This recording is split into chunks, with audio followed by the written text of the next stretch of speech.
నమస్తే, welcome to our channel. నేను సిరి.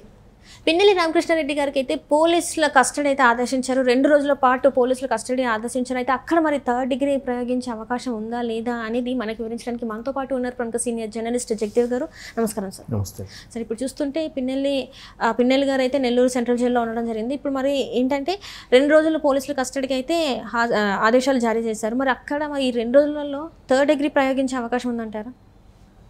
3rd degree అనేది ప్రయోగించే అంశము ఉండకపోవచ్చు. ఎందుకంటే పూర్తి స్థాయిలో 3rd డిగ్రీ అనేది భయంకరమైన నేరాలకి దానికి కూడా 3rd డిగ్రీకి ఒక రకమైన పెర్మిషన్ తీసుకునే చేస్తారు.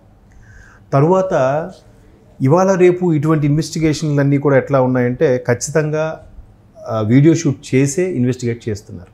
మనం సినిమాలో కూడా చూస్తున్నాం. బట్ ఇప్పుడు వీళ్ళు భద్రత పరంగా లేదంటే పోలీసులు, మానవ హక్కుల సంఘాలు లేదంటే ఆర్టీఐ యాక్టులు ఇట్లాంటివి ఎక్కువగా ఉండడం వల్ల వాళ్ళ సేఫ్టీ వాళ్ళు చూసుకుంటూనే పోలీసులు కూడా ఎంక్వైరీ చేసే విధానాన్ని మార్చారు. వాళ్ళ స్టైల్ కాస్త మార్చారు. అయితే ఇక్కడ పిన్నెల్లి గారు చేసింది నిజంగా 3rd డిగ్రీ చేసే అంత నేరమా అంటే కొన్ని యాంగిల్లో వాస్తవమే అనిపిస్తుంది. ఎందుకంటే క్లియర్గా విజువల్లో మనం చూసాము. బలవంతంగా ధైర్యంగా ఎవడు చెప్పినా అక్కడ బందోబస్తు ఉంటారు, కేంద్ర బలగాలు ఉంటాయి, ప్రిసీడింగ్ ఆఫీసర్స్ ఉంటారు, బూత్ ఏజెంట్లు ఉంటారు, మిగతా ఏపీఓలు ఉంటారు, రిటర్నింగ్ ఆఫీసు, ఇంతమంది ఉన్నా కూడా ఎవరిని లెక్క చేయకుండా నన్ను ఎవడరా పీకుతాడు, నన్ను ఎవడరా ఆపుతాడు అనే ఉద్దేశంలో ఆయన వెళ్ళే వాకింగ్ అది చూస్తే మనం వీడియో చాలా అరే ఏంటిది సినిమా స్టైల్లో ఉంది. సినిమాలో కూడా చూడండి మనకి ఏ మినిస్టర్ ఏ పోలీసు ఎవడు ఏం చేయలేడు అన్నట్టుగా చూపిస్తుంటారు. కొద్దిగా కొంచెం పావలాకి రూపాయి యాక్షన్లో ఉన్నట్టు ఓవర్ యాక్షన్లో చూపిస్తుంటారు. సో ఇక్కడ చూస్తే అలాగే అనిపించింది. అడ్డగొచ్చిన మనిషికి వేలు చూపి బెదిరిస్తూ ధైర్యంగా వెళ్ళి పట్లగొట్టు ఇదంతా అయ్యాయి. అయితే దానికి అంత చేసి కూడా పరారీలో ఉండడం, తర్వాత హైకోర్టుకు వచ్చి ముందస్తు బెయిల్ తీసుకోవడం, ఆ బెయిల్ కూడా అక్కడ చూడండి న్యాయ వ్యవస్థ కూడా అరే ఇన్ని చేసినోడు బెయిల్ అడుగుతున్నాడంటే అదేంటది, నువ్వెందుకు బెయిల్ అడుగుతున్నావు, నువ్వు చేసిన తప్పేంటి అనేది ముందు అడిగి నువ్వెందుకు ముందస్తు బెయిల్కి వస్తున్నావు అని విచారించక్కర్లేదా? ఎలా ఇస్తారు? మేబీ అందులో ఇంకొన్ని లొసుగులో లేదా చట్టాల్లో ఉన్న చిన్న చిన్న ఇబ్బందులో లేదంటే ఈ 100 మంది నేరస్తులైనా తప్పించుకోవచ్చు, కానీ ఒక నిర్దోషి శిక్ష పడకూడదనే సిద్ధాంతం వల్ల మొత్తానికి వాళ్ళు బెయిల్ చేశారు. బాగుంది. ఇప్పుడు నిన్న జగన్మోహన్ రెడ్డి గారు ఓదార్పు యాత్ర పేరుతో ఆయన కలిసి వచ్చిన తర్వాత ఆయనే క్లియర్గా చెప్తున్నారు కదా. ముందంతా అందులో ఆయనకి చెందిన ఛానల్స్ ఏం చెప్పే ఒక పాము దూరింది, ఆ పాము ఎంతమంది కాటేసేదో ఒక 200 మందిని బతికించాడు పిన్నెల్లి అని చెప్పారు. అది పెట్టకథలా లేదంటే ఎంత సిల్లీ థింగ్సా, రాబోయే రోజుల్లో ఎంతమంది దాని మీద ట్రోల్స్ చేస్తారో కూడా వాళ్ళకి అనవసరం. అప్పుడు అది స్కిప్ అయిపోయామా మాట్లాడేసామా లేదా అన్నట్టే ఉంది. సో అలా చెప్పారు. నిన్న మళ్ళీ ఏం చెప్తున్నారు జగన్మోహన్ రెడ్డి గారు, అక్కడ టీడీపీకి సంబంధించిన రిగ్గింగ్ అయింది కాబట్టి వెళ్ళి బదలగొట్టాడు.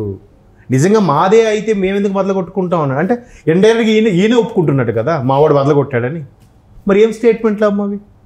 మరి ఆ స్టేట్మెంట్ చూపించి రేపొద్దు కోర్టులో కూడా చూపించవచ్చు. సార్ వీళ్ళ అధినేత ఇలా చెప్పి మాట్లాడారు, అదే అయిపోయారు. ఇట్లా చెప్తున్నారంటే అప్పుడు బాబు ఇలా చెప్పావంటే నువ్వే ఆయనకి చెప్పావు పలగొట్టమని చెప్పి ఈయన మీదకి వస్తుందేమో రేపొద్దు. గట్టిగా మాట్లాడితే ఇలా కూడా చేయొచ్చు.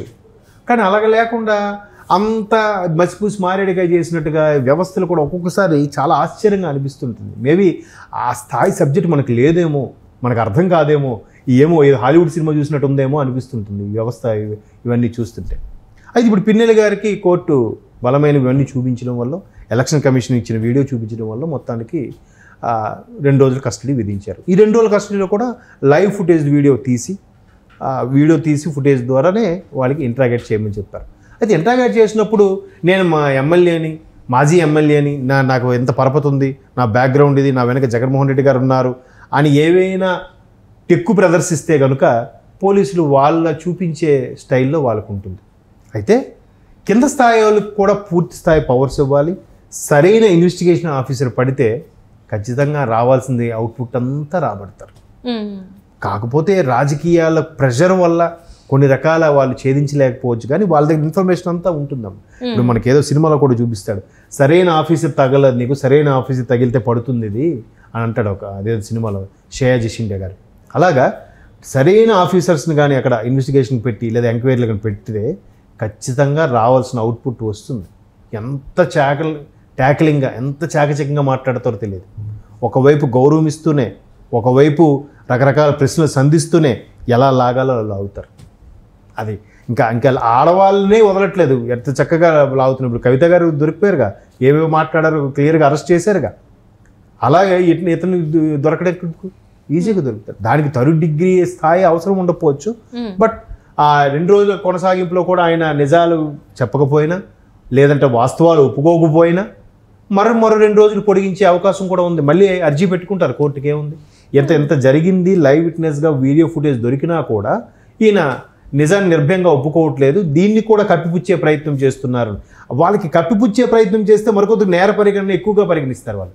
ఎందుకంటే మొన్న హేమ గారిని చూసాం డ్రగ్స్ విషయంలో, రేవ్ పార్టీకి ఆవిడ దొరికినా కూడా నేను ఇక్కడే ఉన్నాను గార్డెన్లో ఉన్న చెప్పి వీడియో పెట్టడం వల్ల పోలీసులు మరికొద్దిగా దాన్ని కప్పిపుచ్చే ప్రయత్నం కింద తప్పుదారి పట్టిస్తున్న కింద మరొక సెక్షన్ యాడ్ చేసి మరి కాస్త లోపలేశారు.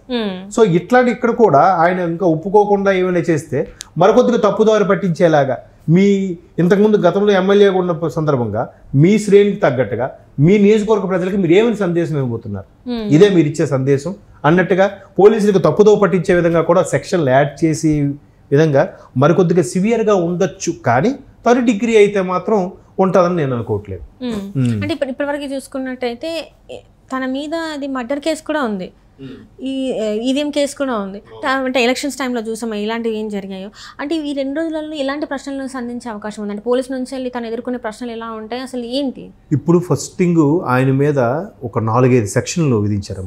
ఒకటి, పోలింగ్ బూతుల్లోకి ఎవరైతే ఉన్నారో వాళ్ళని ఏ పీఓల పర్మిషన్ కానీ రిటర్నింగ్ అధికారి పర్మిషన్ కానీ లేకుండా నువ్వు ఓటు వేయడానికి వెళ్ళి వెనక్కి వచ్చేయడమే తప్ప, లేదా బూత్ ఏజెంట్గా బయట అక్కడికి ఉంచి పరిగణలో నేను అబ్జర్వ్ చేస్తుంటానంటే తప్ప ఆ లోపలికి వెళ్ళే అధికారం లేదు. ఏది ఈవీఎం మిషన్ దగ్గరికి ఓటు వేసే హక్కు ఆయన ఓటు వినియోగించుకోవడం తప్ప మిగతా దేనికి వెళ్ళడానికి వీలు లేదు.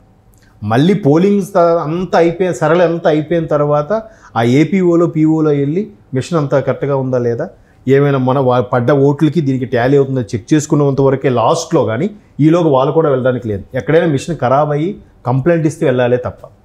సో అటువంటి వ్యక్తి లోపలికి వెళ్ళకూడదు, వెళ్ళాడు, అదొక నేరం. వ్యక్తిని అక్కడ మీ డివైజ్ని పగలగొట్టారు, అదొక నేరం. తర్వాత ఏ వ్యక్తి అయితే అడ్డుకున్న ప్రయత్నం చేశారో టీడీపీ వ్యక్తి ఎవరో అంట పోలింగ్ ఏజెంట్ అంటున్నారు, ఆయనకి వార్నింగ్ ఇవ్వడం వేలు చూపించినట్టు వీడియోలు ఉంది. తర్వాత బయటకు వచ్చాక గొడవ పెడితే ఆయన బుర్రబుర్ర కూడా బదలగొట్టారనే విషయం ఒకటి ఉంది, అదొకటి ఉంది. తర్వాత అల్లర్లు చెలరేగినప్పుడు సీఏ స్థాయి వ్యక్తిని కూడా అటాక్ చేయించారన్నట్టుగా ఉంది.